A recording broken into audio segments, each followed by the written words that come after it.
ペンバーアウトレットに行きます。レッツゴー。でこの道中に車で話そう第2弾を、収録したいと思います。よろしくお願いします。好評につきですか？好評、好評なのか手応えはありましたので。いやあったんや前回初めて車で話そうっていうラジオ的な動画を公開したんですけど、その動画は概要欄に置いとくので見たことない方は見ていただきたいんですが、本当ありがたいことにたくさん温かいコメントをいただきまして、楽しいと言ってくださる方もいらっしゃったので、せっかくの機会なので第2弾も撮っていこうと思います。よろしくお願いします。よろしくお願いします。で前回の動画でもし何か質問があったらコメントにお願いしますって書いたところ、ちょこちょこコメントが来てるので、視聴者の方からの質問からちょっと話を広げていきたいと思います。はい。でやっぱり一番多かったのが遠距離についての質問っていうのかなとか相談が多くて、まずは私たちの遠距離についてます。私たちは、国内でのプチ遠距離を2年して、その後に、日本と台湾国際遠距離っていうのかなを約4年しました。計6年ぐらい遠距離をしていました。私たちの遠距離についての話を、動画だったりとか、あとは書籍で書いたりしたんですけど、それで結構遠距離をされてる方からご相談されることも多くって、前回のなれそめについての動画の時にも遠距離についてのコメントがちょっと多くあったので、今回はそちらを取り上げていきたいと思います。まずね、遠距離恋愛中のお互いの過ごし方、例えばどのぐらいの頻度であったり連絡を取っていた。でもこれはもちろんあれやね、日本にいた時と台湾にいた時で全然違う。そうだね。そう、日本にいた時と台湾にいた時が全然。あれじゃ日本にいた時の方が参考になるんだよね、みんな。そうかもね、確かに両方話すか。県と県同士のプチ遠距離の時はすぐ会えたよね。お互い20分から30分電車に乗れば中間地点に会えるみたいな。私はその時社会人もう2年目から3年目ぐらいで仕事が落ち着いていたんですけど、彼はまだ入社当初だったから結構忙しかったよ。だからさ、シフト制だったじゃん。そうで1ヶ月分全部出たじゃん、休みの日がいつとかさ。そうだね。でも俺の仕事は割と不定期っていうか、土日も仕事だったりしたよね。土日が仕事だったり、そういう感じだったから、どっちかっていうと俺の休みになんか無理やり合わせてもらうことが多かったから。そうだね。2週間に1回ぐらいはどっちかの家に行くみたいなやつだよね。そうね。でもそれでも忙しくて相手の家まで行くっていう時間が取れない時は、例えば木曜日の夜とかに仕事が終わってちょうど真ん中の時点で会ってご飯食べてバイバイっていうのが多かった。でプチ遠距離してた時は連絡は毎日取ってました。毎日電話してたよね。してた夜。私たちLINE で常におはようとかなんちゃらだねみたいな LINE でこまごまとした会話全くしなかったよね。全くしなくて電話で2時間3時間ぐらい喋る。そうね。ご飯食べながら喋ったり、なんかドラマを一緒に見ながら一緒に泣くみたいな感じだったあったね。今思い出したお互いたこ焼き器を用意して同じ日にたこ焼きの具材を買ってこようとして、でこう携帯をねたこ焼きの前に置いて一緒にたこ焼きを食べてるっていうたこ焼きデモみたいなさ。だけど今で言うオンライン飲み会みたいな。そう、オンライン飲み会みたいなことをやってたね。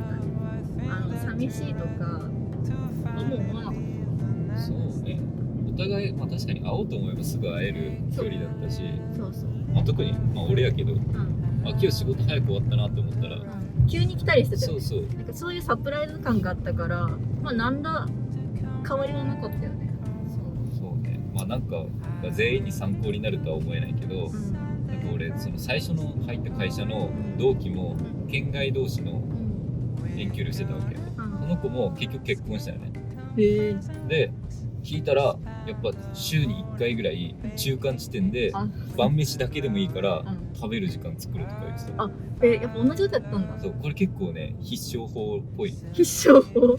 確かにそれ結構大事だよね。なんか別に無理やり一日会わなくてもお互いが負担にならない真ん中のところで会うと、なんか私ばっかり会いに行ってるとかそういうのがなくなるうん気がする。うんうん。でそんな感じで国内のプチ遠距離の時はそういう感じで会う頻度とか連絡はそんな感じだったんですけど、日本と台湾のその国際遠距離になった時はやっぱ全然違かったよね。そうね。その国内とは全然違う過ごし方だった。うんまず会う頻度はでもこれはちょっと国際遠距離としては結構会う頻度はね高めだと思うんだけど、2ヶ月に1回ぐらい会ってたよね。あそうね。いい会社だったからね。あ、そうそうそう。いい会社で異例の処置をしてもらっ異て。例の待遇だったからちょっとこれは一般的ではないと思うんだけど、23ヶ月に1回は帰ってきてたの。そうそうコロナがあるまではね。そう。まあ、あとはこれもね私もちょっとラッキーなんですよ。私がもともとその航空会社に勤めてたので、ちょうど彼が台湾に行くぐらいの時期にうちの航空会社でも台北線が就航したの。来たね。そんな偶然あるといや思う。ーびっくりした。あれすごかったよね。やったなみたいな。でやっぱ航空会社の福利厚生でやっぱ一番嬉しいのがやっぱ自社便を空席があれば安く乗れるっていうのがあって、半年に1回ぐらいで私はその自社便を使って台湾に遊びに行ってたけど、基本的には帰ってきてくれるからあんまり私が行くってことはなかったそうね。ね。23ヶ月に1回、まあ4日とか5日とか帰ってたから。でもそれがコロナになったらもうまた話は違って、コロナになったらもう全然会えなかったよね。帰っても増えなかったし。そうだからコロナになって、半年以上は帰ってこなかったし会わなかった。だからやっぱコロナ前とコロナ禍でやっぱちょっと状況が変わってるからちょっとあれなんですけど、でその分連絡頻度に関してはこれは結構もうまちまちになったね。そうね。まず遠距離に慣れたっていうのと、彼が台湾に住んで約1ヶ月間ぐらいはほぼ全く連絡が取れなかった。1ヶ月以上じゃない。確か2ヶ月ぐらい2ヶ月ぐらいは全く連絡を取らなかったですね。1回だけ来たかもね。ついてほんと1週間くらいの時に大丈夫って言ったら、はぁ、寝ちゃう。もう寝るから。ごめん。大丈夫？車でガチャからもう2ヶ月ぐらい経ってないかも。そうね。最初はちょっとね、なんかいろいろね、やっぱこう忙しかったからすごい疲弊してて、こっちからもう連絡取るのちょっと申し訳ないなって思ったし、まあ、電話してても楽しくないじゃん。もう完全にもう疲れてるのこれだから、これがもうずっと続くのかと思っちゃってちょっと不安だったし、その時はどうだった？そうね。ちょっとなんて伝えたらいいのかわかんないけど、私の気持ちとか考えてる暇なかったでしょ。なんかね忘れてたわ。私のことほんと大変だったんだから最初は。忘れないでよ。多分本当に忘れてたと思う。私もこの人私のこと忘れてんなって思ったもん。まあでも多分、なんだろう、俺が全く何の仕事してるかわかんない状況とかさ、うちの会社について全く知らないわけじゃなかったじゃん。その辺は安心感があったのかな。そうかもね。どんな風なことをしに行くっていうのを見てたから、前に。だからまあ大変なんだろうなっていう想像がついたから、まあ2ヶ月連絡なくてもまあ大丈夫。その台湾で2ヶ月後落ち着いてからね連絡を取り合えるようになってから、週に1回か2回ぐらい、週に1回か2回ぐらい電話を2時間ぐらいする。それが別にもうメールとかもしない。電話派だったんで。古いのかな。古いのかな。もっと違うコミュニケーションなのかもしれない。でなんかやっぱりいや2時間も話してて別にそんな会話もなくなってくるから対戦するゲームとか通話越しで楽しめる何かを発見してはそれをしながら電話するっていうのが楽しかったよね。なんか最初はさ電話越しで一緒にたこ焼き焼いたり同じドラマ電話しながら見たりゲームしたりとか同じことをやる時間を作ってたのかもね。そうね。遠距離中喧嘩したらとか遠距離中ってあんま喧嘩しなくない？確かに記憶にね。一緒にいる方が喧嘩しない。確かに。そうそれで遠距離で不安になったり別れようと思ったことありますかっていうコメントも来たの。不安っていうのはやっぱり浮気とかそういう系の不安なの。それに関してはちょっと本当に参考にならないかもしれないんだけど全然その不安はなかったの。でもさめっちゃ言われたしその会社あ、のさそうそうそう海外赴任した男の遊び具合みたいなさ、そうそうそうそうなんか今台湾と遠距離してるんですよって言ったらうわ絶対彼氏は遊んでるよ絶対彼氏そういうなんか夜のお店お酒飲めるお店に行ってるよって言われてそうですかねとか言ってなそうですけどねとか絶対に言ってるよ海外赴任したら絶対に行くんだからってもうずっと言われたの。でもこれは拍車をかけるわけじゃないけど海外赴任した男は絶対遊んでるあなたもじゃあそんなの？いや俺はね日本人の会社と、あんまり縁がなかったっていうか基本は台湾の人と仲良くしてて、あんまりその日本人同士の付き合いとかに参加しなかったタイプだったから、それ不安になっちゃうそんなの聞いたらね、でもねどうなんだろうね。でもさやっぱ時代だね。時代だと思う。今の若い人はさそういうなんか飲み会に行く機会が少ないようしなんかねそういうお店自体もそう減少なくってきてるんだよね。時代がね全然違うから。でも周りからそういうプレッシャーをかけられるのは確かだと思う。いやすごい言われたよ。大丈夫みたいな。心配じゃないのってで心配してないのに心配じゃないのって言われると心配しちゃうの分かる。で心配した方がいいのかなみたいな。でもね私はもうねそういう心配は不安はなかった。だってもう遊びに行けないぐらいクタクタに働いてたから。分からんよ。あ分からない。うわ時効みたいなのにしてなんか何年後になんか発表してこないでね実はあの時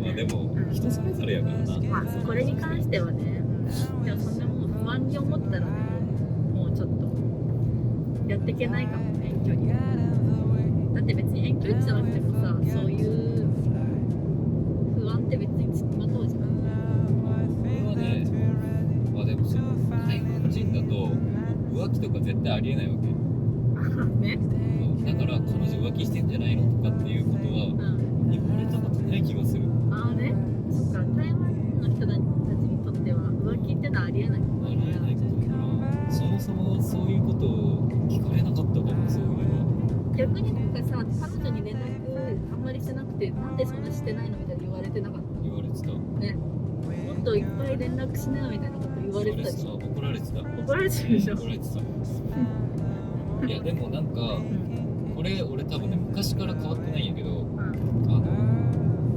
いわゆる浮気っていうかそういうことを相手がしたら何も言わず去る。怖い。なんか全部冷めちゃう。信じてるからこそ疑うことはなかったし不安になることもなかった。でもそれは私も今怖いとか言ったけど同じかも。浮気されたら別れるだろうなって思ってた。まあでもなんかこれはさなんか遠距離とか関係なく恋人とか関係なく誰かと関わる限りそういう関係値を俺は気づきがちな気がする。そうね。別れようと思ったことはあった？ないかな。でもさ別れる別れないっていうほど激しく恋愛してなくなかった。そうかもしれないね。だからさ別れる別れないって話とか出なかったんじゃないかなってちょっと最近人につけてるわけじゃないんだけどなんていうの毎回愛を確かめ合わないっていう感じだった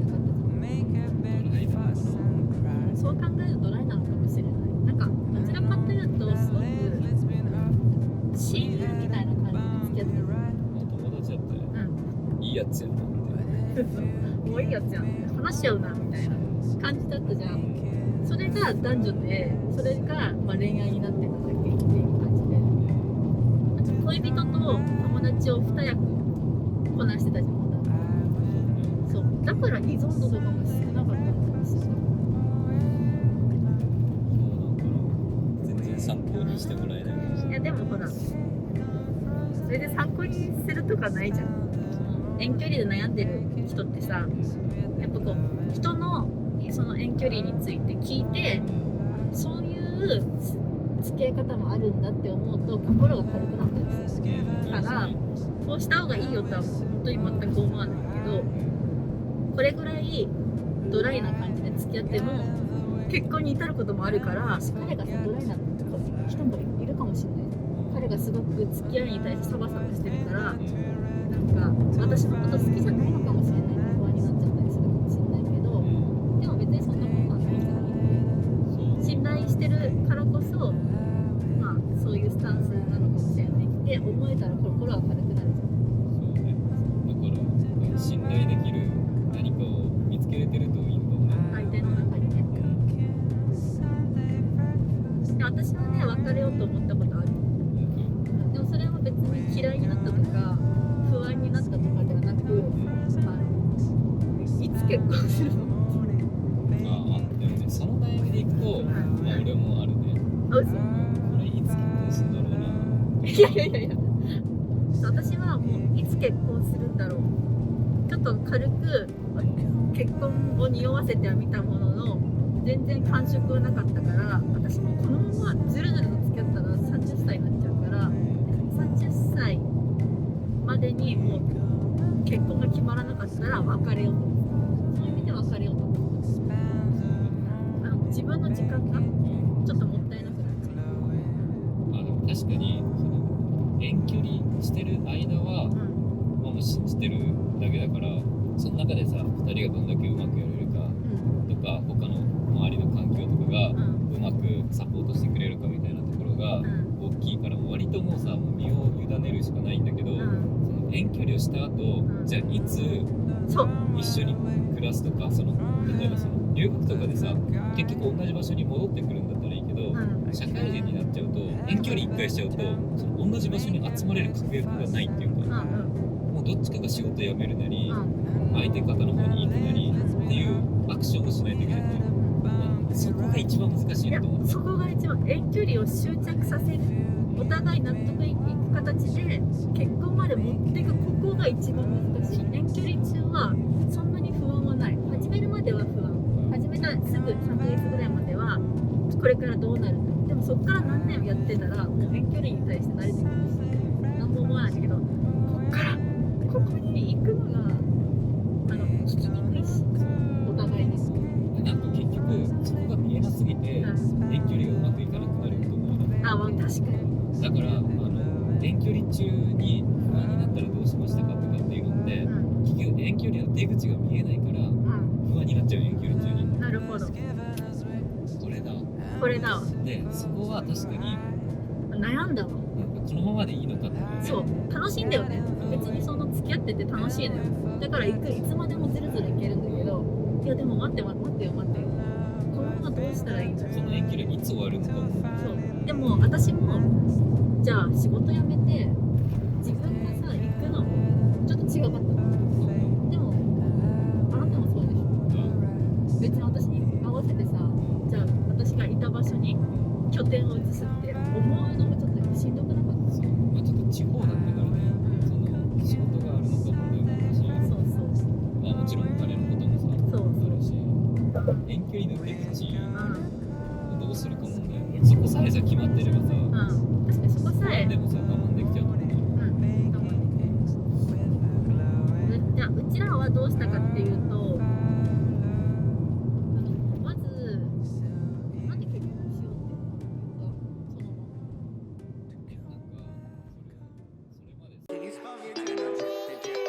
た？ I got no drip in my pocket. Must have forgot it, or maybe I already lost it. Don't got enough to go cop it. I'm about to take off like a rocket.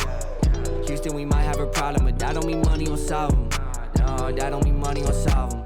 Woke up dreaming of the commas, and I got $100 in my wallet. I've been trying to make it, do it for my mama. Ain't with the faking, never with the drama. She said that I'd make it, now I gotta honor that. Replace a Honda with the fucking Model X. Replace my exes with a couple models. She act out of pocket now.